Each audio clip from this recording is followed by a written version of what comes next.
Hello students, आज के इस वीडियो सेगमेंट में हम कोऑर्डिनेट प्लेन्स पर जो लाइन परपेंडिकुलर होती है उसके डायरेक्शन रेशियोज और डायरेक्शन कोसाइन्स फाइंड करना सीखेंगे। प्लेन पर परपेंडिकुलर लाइन जो भी होती है उसको हम नॉर्मल बोलते हैं, ठीक है। प्रीवियस वीडियो में हमने कोऑर्डिनेट एक्सिस के जो डायरेक्शन रेशियो और डायरेक्शन कोसाइन होते हैं उनको फाइंड करना सीखा था। एक्स एक्सिस, वाई एक्सिस और जेड एक्सिस के डायरेक्शन रेशियो क्या आएंगे, डायरेक्शन कोसाइन क्या आएंगे, ये हम प्रीवियस वीडियो में कर चुके हैं। उसका लिंक आपको डिस्क्रिप्शन बॉक्स में मिल जाएगा। तो यहाँ पे आज का कंटेंट है कि कोई भी अगर आपको एक प्लेन रखा है 3D में, तीन प्लेन होते हैं, YZ प्लेन, XZ प्लेन और XY प्लेन।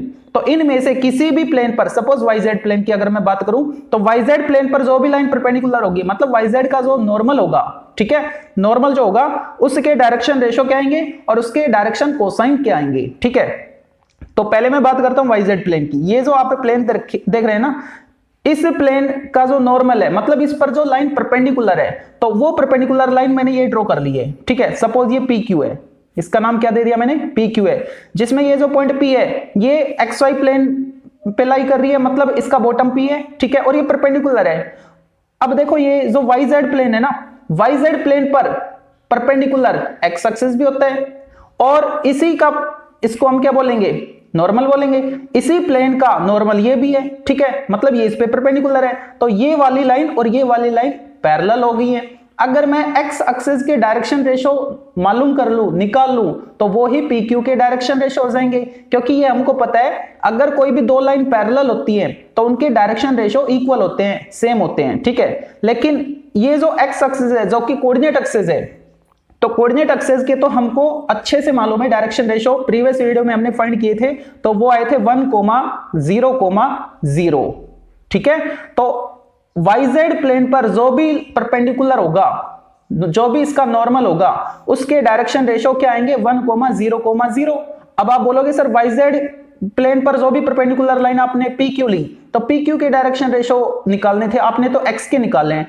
तो भाई X और PQ ये दोनों पैरेलल हैं और पैरेलल होने की वजह से दोनों के डायरेक्शन रेशियो सेम होते हैं, तो PQ के भी डायरेक्शन रेशियो क्या आएंगे, 1,0,0 आएंगे, ठीक है। तो यहां पे डायरेक्शन रेशियो हमने फाइंड कर लिए किसके, YZ प्लेन के, YZ प्लेन के परपेंडिकुलर के, है ना। YZ प्लेन का जो भी नॉर्मल है उसके डायरेक्शन रेशियो क्या आएंगे, 1,0,0। ओके।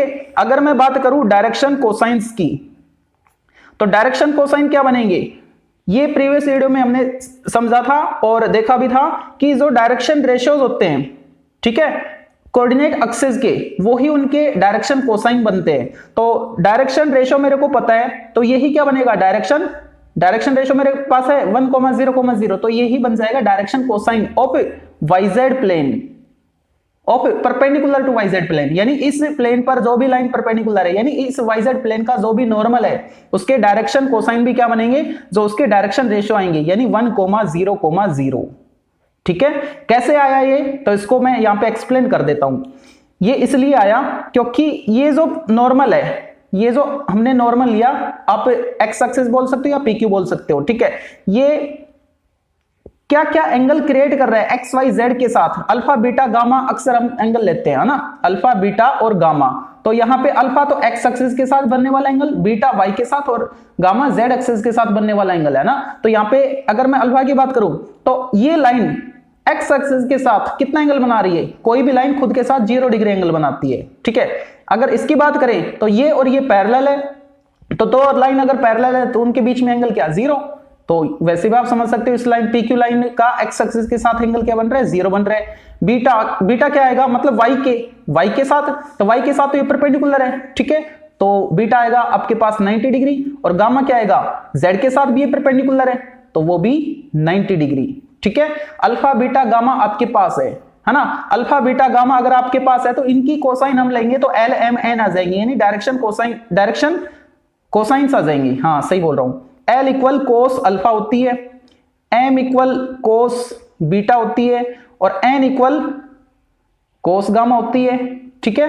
तो यहां से अगर मैं अल्फा बीटा गामा सब्स्टिट्यूट कर दूं तो मेरे को LMN की वैल्यू मिल जाएंगी, कोस 0 1, कोस बीटा क्या है 90, कोस 90 0, कोस गामा क्या है यहाँ पे 90, कोस 90 0, ठीक है। तो एल एम एन क्या आई 1,0,0 और यही क्या थी इसकी डायरेक्शन रेशोज थी, यानी डायरेक्शन रेशोज और डायरेक्शन कोसाइंस सेम होंगी किसकी, कोई भी अगर आपको कोऑर्डिनेट प्लेन के नॉर्मल्स निकालने हैं ना तो उसके डायरेक्शन रेशो और डायरेक्शन कोसाइन सेम होती है, ठीक है। और प्लेन के जो नॉर्मल के डायरेक्शन रेशो होती हैं वो वही होते हैं जो कोऑर्डिनेट एक्सिस के होते हैं, और कोऑर्डिनेट एक्सिस के डायरेक्शन रेशो हम प्रीवियस वीडियो में फाइंड कर चुके हैं, ठीक है। तो ये तो आएंगे इसके डीआरस यानी डायरेक्शन रेशोज, और यही क्या बनेंगे डायरेक्शन कोसाइन, ठीक है। याद करने का तरीका क्या है, इसमें जो गायब है उसको 1 कर दो, बाकियों को 0। गायब कौन है YZ में, x गायब है ना, तो x को 1 कर दिया, बाकियों को 0 कर दिया। तो इस YZ प्लेन के लिए मैंने फुल एक्सप्लेन कर दी है। अब डायरेक्ट आप इनके लिख सकते हैं डायरेक्शन रेशोज और डायरेक्शन कोसाइन, बाकी जो 2 प्लेन बच गए इनके लिए, ठीक है। तो अगर मैं XZ प्लेन की बात करूं तो XZ प्लेन के लिए जो डायरेक्शन रेशोज आएंगे, डायरेक्शन रेशोज वो क्या बनेंगे, कौन गायब है इसमें, y गायब है, तो जो गायब था उसको हमने 1 किया था, बाकियों को 0 किया था। y गायब है तो y को 1 कर दो और बाकियों को 0 कर दो, ठीक है। ऐसे ही इसके डायरेक्शन कोसाइन क्या आएंगे, सेम आएंगे जो डायरेक्शन रेशोज है, यानी 0,1,0। अगर मैं बात करूं XY प्लेन की, किसकी, XY प्लेन की, तो XY प्लेन के लिए डायरेक्शन रेशोज क्या हो जाएंगे, XY प्लेन के लिए गायब कौन है, Z है ना, तो Z को 1 करना है अब की बार, यानी x 0 y 0 और z को 1 कर दो, मतलब a b c आपके पास आ गया। अगर मैं बात करूं डायरेक्शन कोसाइंस की तो वो क्या बनेंगे, वो भी यही आएगा जो डायरेक्शन रेशो आया हमारे पास 0,0,1। Thank you.